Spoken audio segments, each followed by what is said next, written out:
Now, this is a good list that I've put together, inspired by a couple of others and my own contribution, and I'd like to share this list with you.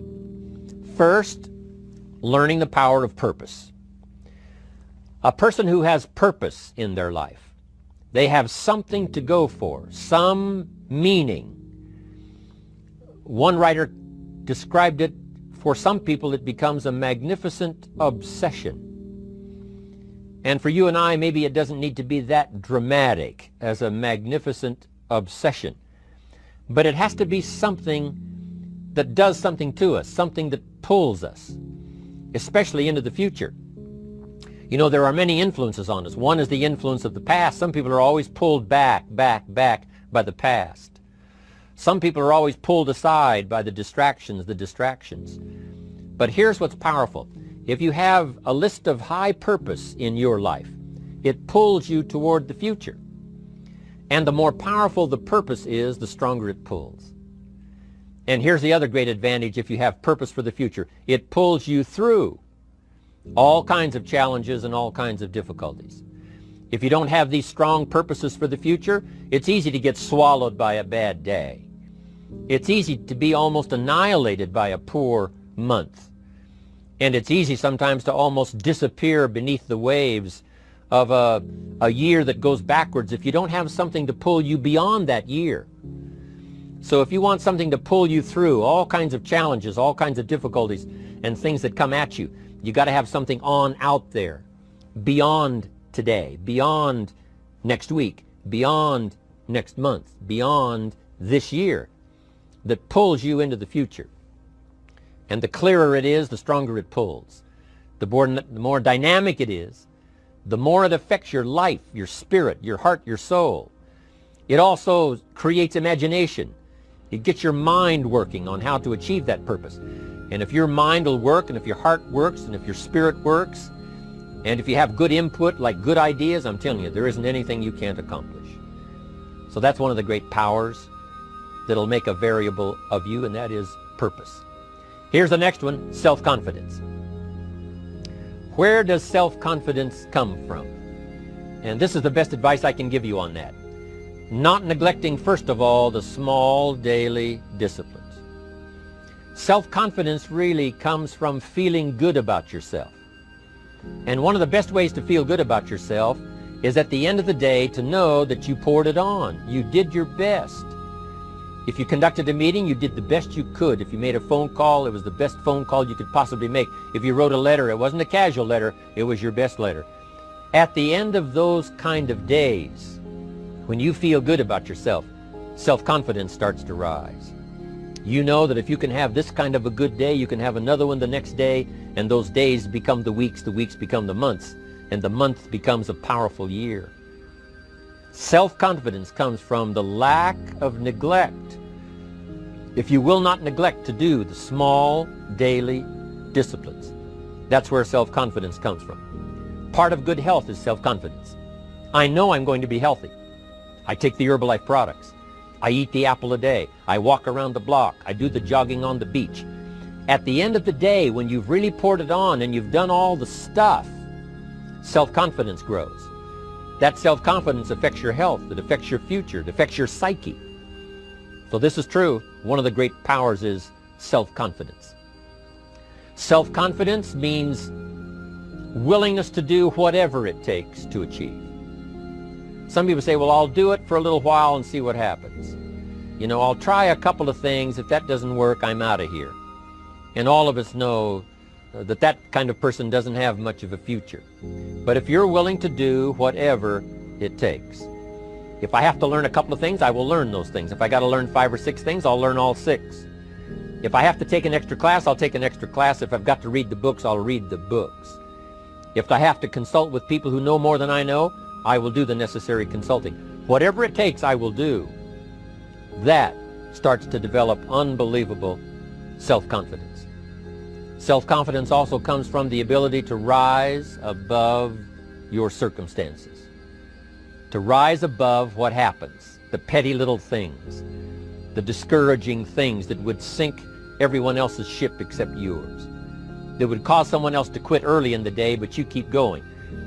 that kind of willingness to overcome all circumstances, whether it's the little challenges or the big challenges. If you're willing to do that, I promise you, this kind of power will work for you, and in you, the variable, it'll make a difference. The third on the list I had was enthusiasm.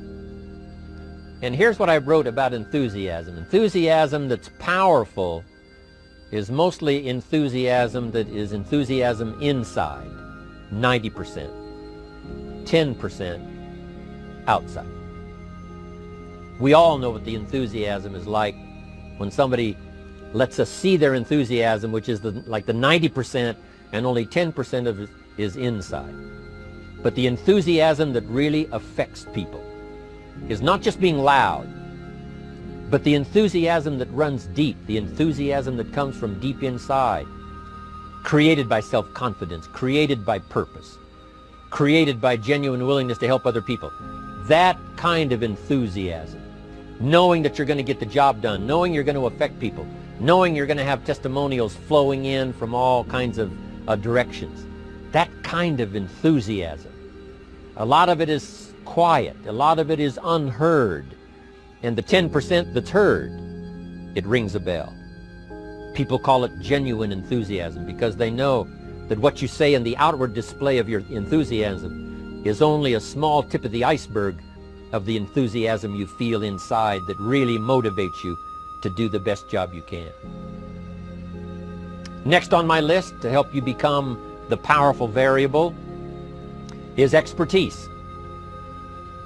Wanting to excel in all of the skills and settling for nothing less than an outstanding performance. If you're willing to be the best in your field, if you're willing to demand of yourself excellence in skills, to be the best that you can possibly be. In the training, do the best you possibly can. In doing a workshop, do the best you possibly can. Developing the skills of using your personality, developing the skills of language, developing the skills of influence, developing the skills of organizing. If you're willing to be an expert in all of the skills, Herbalife has the way for you to invest those skills and not only make a handsome living, not only make a lot of money, but if you would so desire and if it would be your purpose, a chance to make your fortune. Expertise, excellence in skills. Here was the next one on my list, making a powerful contribution to you, the variable, and that is preparation. Well prepared. And preparation, of course, involves a whole lot of things. A big share of our life is preparing, getting ready. When we go to the first grade in school, we're just preparing for the second grade. After we've finished 2 grades, the 2 grades prepare us for number 3. Sometimes it seems like a long, excruciating time. And the time will just seem like it'll never come when we can finally have the performance that we really want. But it takes time to prepare. It takes time to get ready. And the decisions you make in the preparation time, those are the decisions that last for a lifetime. Preparing to have a good day. It's that preparing, maybe the night before, maybe the couple of days before the day that you're going to put everything together. The preparation for a meeting means that you've taken it serious. The preparation for doing a workshop means you're serious about the workshop. You want to make the best contribution. That kind of preparation is important. But here's preparation that's very vital, and that is to prepare yourself for success. Life seemingly does not wish to waste success on the unprepared. Life says, why waste a fortune on this person? They're not prepared to do the right things with it. They're not prepared to use it wisely. If a fortune was bestowed upon this unprepared person, it would probably be wasted. The people that could have been touched won't be touched. What could have been done won't be done because this fortune will have been wasted on the unprepared person. So not only look for fortune, not only look for the promise, but prepare yourself and ask of yourself, what can I do to make myself ready? Because remember, life was designed not to give us what we want, not to give us what we need, but life was designed to give us what we deserve. Every value in life must be paid for, and those that pay are the ones that get it. It says those that give receive. Someone says, I wish to receive, I wish to receive. You don't have to concentrate on receiving. Just become a good giver. It says those that search will find. Someone says, well, I need to find some good ideas to help change my life for the future. Then to find good ideas, that doesn't come because you need them. It comes because you search for them. If you want good ideas, you got to go after them. You got to go to the class, you got to go to the workshop, you got to go to the training, go to the book, right? You got to go to the journal, right? Go where good ideas are being taught, go searching, go looking, because good ideas are not going to be wasted on those that are not seeking, searching, well prepared. So, prepare yourself to be ready for fortune when it comes, to be ready for challenge when it comes, to be ready for opportunity when it comes. Opportunity comes along and passes by the person that is not well prepared. I want to prepare myself this year for next year. Yes, I wish to be effective this year, but I'm also thinking of ways, how could I be better? How could my ideas be more powerful? How could they be sharper, more clear? How could I reach some people next year that I perhaps can't reach this year? I haven't reached deep enough into my own soul to affect some people. Some people just pass by and say, hey, what a good speech. But how could I make it stronger than that, deeper than that, more powerful than that? I cannot be as powerful as I could be next year. You know, you can't go to the 10th grade in the 5th grade. You just got to go through the grades. But the more you are prepared, when the 10th grade finally comes, now you can cash in and get 2 times, 3 times, 5 times more value from it by being prepared.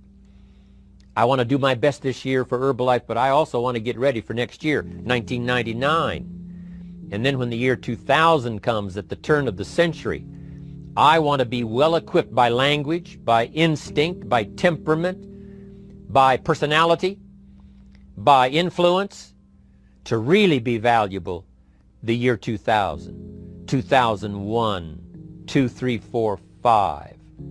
That's my goal. I'm sure it's your goal.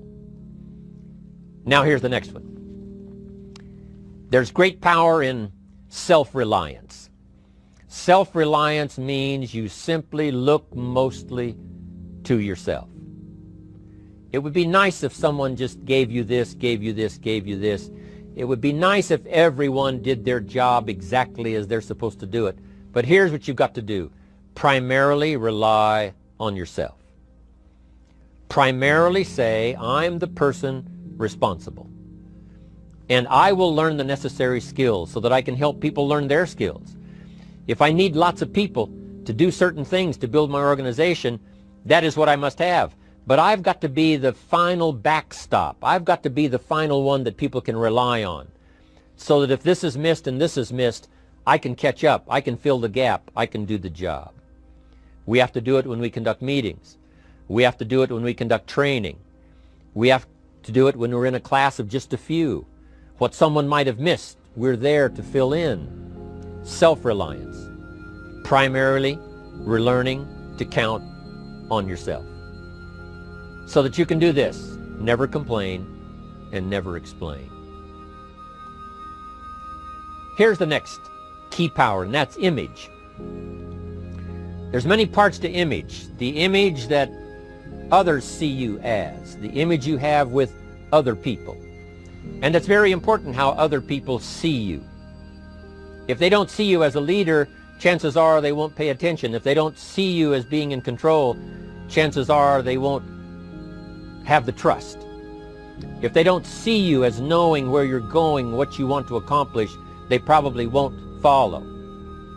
But if people can see you, if you have the image of someone that's in charge, in control of your life, your future, your destiny, in control of the situation, if they see that, that kind of image is powerful.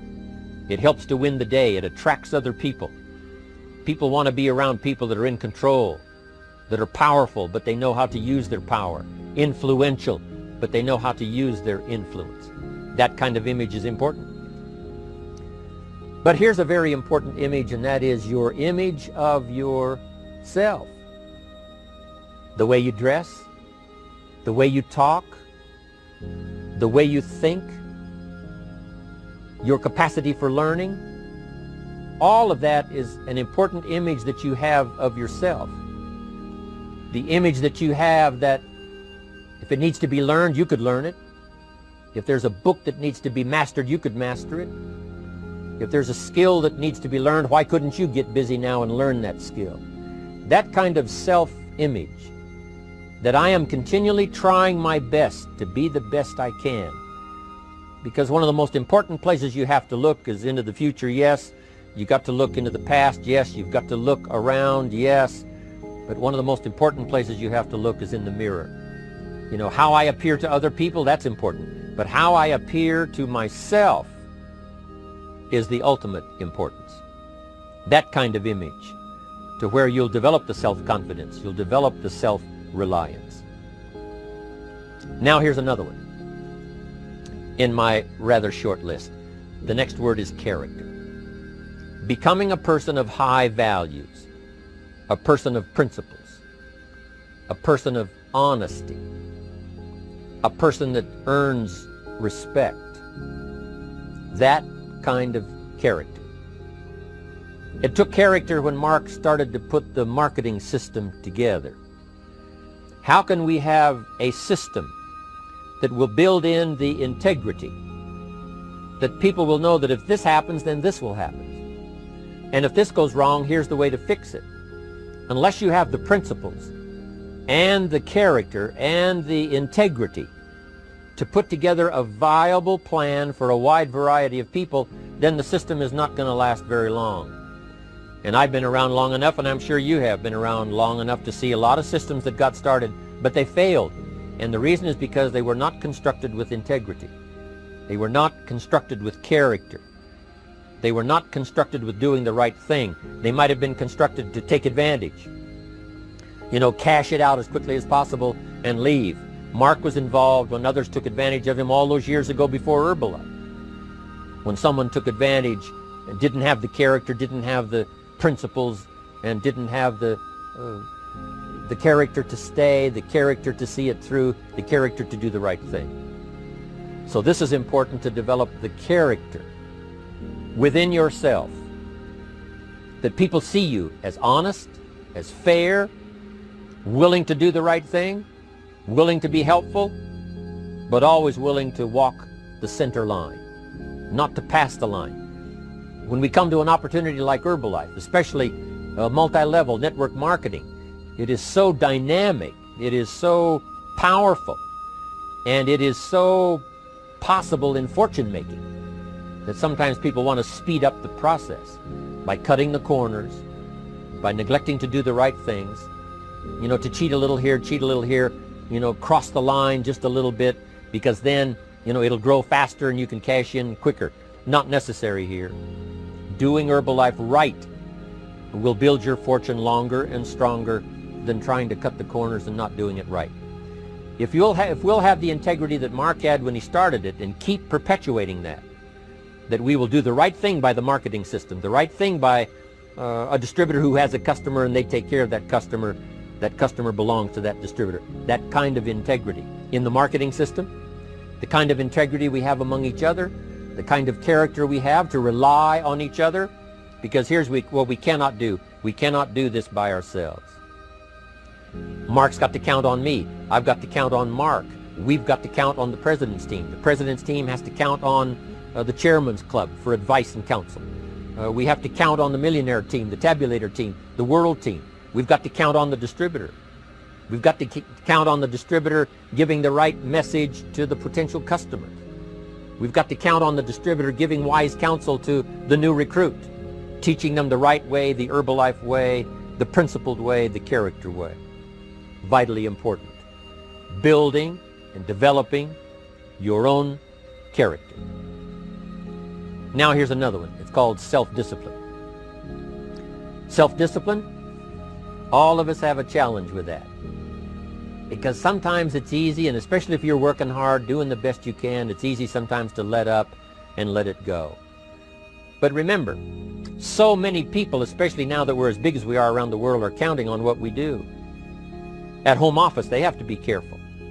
They have to be disciplined. It's easy for the person who ships the product from Herbalife says, oh, well, I'll wait until tomorrow to ship it. And then they go home and sleep like a baby. But the distributor who's waiting for that product doesn't sleep that night, or doesn't sleep when the product doesn't show on time. But if everybody will have the discipline to say, I will do the best job I can. I will make mistakes, of course, because we're all human, but I'll try to remedy those mistakes and do the best job I can. That kind of self-discipline that understands how important your part is in all of the functions that work. Coming to work on the set here, HBN, there's so many people that play a part. And each one of the parts that are played is necessary to put on the broadcast, make it viable, make it real, make it powerful. Any couple of them missing, and it would be a disaster. But all of it put together, and it works like a charm. Each person developing the self-discipline to do their part, do their job. Here's one more, and that is the power of extraordinary performance and demanding of yourself excellent results. This is so important. If you want to live extraordinary, you must do extraordinary. If you want an extraordinary income, you must do extraordinary things. If you want an extraordinary fortune, you must go with the demands of what it takes to have that fortune. Mark has made such a fortune, it's almost beyond comprehension what the numbers really are. But guess what he has the satisfaction of knowing? He earned it all. If he'd have been lax in the performance, Herbalife would not be here these 18 years later. Herbalife would have been a footnote in multi-level history. But because he performed year after year, the 3rd year and the 5th year, and the 7th year and the 10th year, and the 12th year and the 15th year, and now performing well in the 18th year, I'm telling you, that's what makes it such a viable fortune for Mark personally, of course, because he did the job. If we would ask of ourselves that kind of performance, and you've got to ask it of yourself. You know, I can't ask it of you. I would try to inspire you. I would try my best to share with you what it might taste like, what it's like to finally make your fortune. It happened for me. But here's what you must do. You must demand it of yourself. Society does not demand that you not have a heart attack. But if you want to escape having a heart attack, you must demand it of yourself. Society doesn't demand that you take Herbalife and improve your health. You have to demand it of yourself. Society doesn't demand that you jog around the block every morning. But if you want good health, you must demand it of yourself. Society doesn't demand that you read a couple of books a week and improve your intelligence and your knowledge. That you must demand of yourself. Society does not demand that you build a financial wall around your family nothing can get through. That's not a demand of society. But you must demand it, if you wish it, you must demand it of yourself. Society doesn't demand that you learn a list of 10 skills.